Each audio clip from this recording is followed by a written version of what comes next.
Some people just can't allow good things to be, like if things are peaceful, if things are going good, it just makes them crazy. It just makes them like they just can't. There's got to be a little chaos, you know. Never understood that because I've always been pretty chill and laid back. I like for things to go smooth. You don't even really have to have a plan, but when a plan comes together, one of the best feelings. This guy I worked for was just about chaos. He would call you and start the chaos first thing in the morning. After everything was going super chill and everything was super smooth, he would incite some chaos. Well, one thing of his favorite things to whine about was my fiance. She would work on the farm to pay her rent to stay on the property, but there was something he just couldn't stand about her.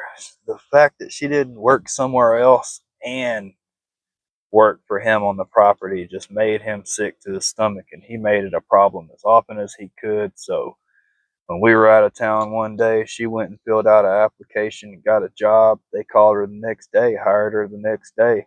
I went right there, found me a new job. As soon as I had a new job, they told me I had a new job. I went and put in my 2 weeks notice. Boy, was he pissed. So pissed. Told him I'd stay for 2 weeks and help him out while he found a replacement for me. But I've been there for 3 years. There was no replacement for me, so he, mad as a motherfucker, he forced me out in about a week. Well, after about a week, and things got so bad I just couldn't stand it anymore.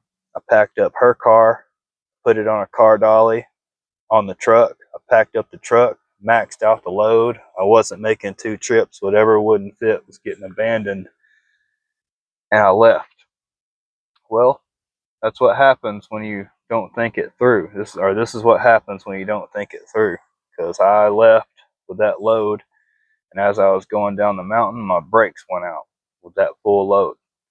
Had to go through a fucking construction zone with no brakes and grinding metal on metal, full load, and coasted through a work zone, coasted through a stop sign, started going back uphill, and was able to kind of slow my momentum. And I'm like, okay, I'm gonna have to pull over at this gas station because I'm shaking like a leaf. And I ran out of gas. I guess my gas hand wasn't working. So now I'm going backwards downhill with a car that's fully loaded on a car dolly on a truck that's fully loaded. I got no brakes and no power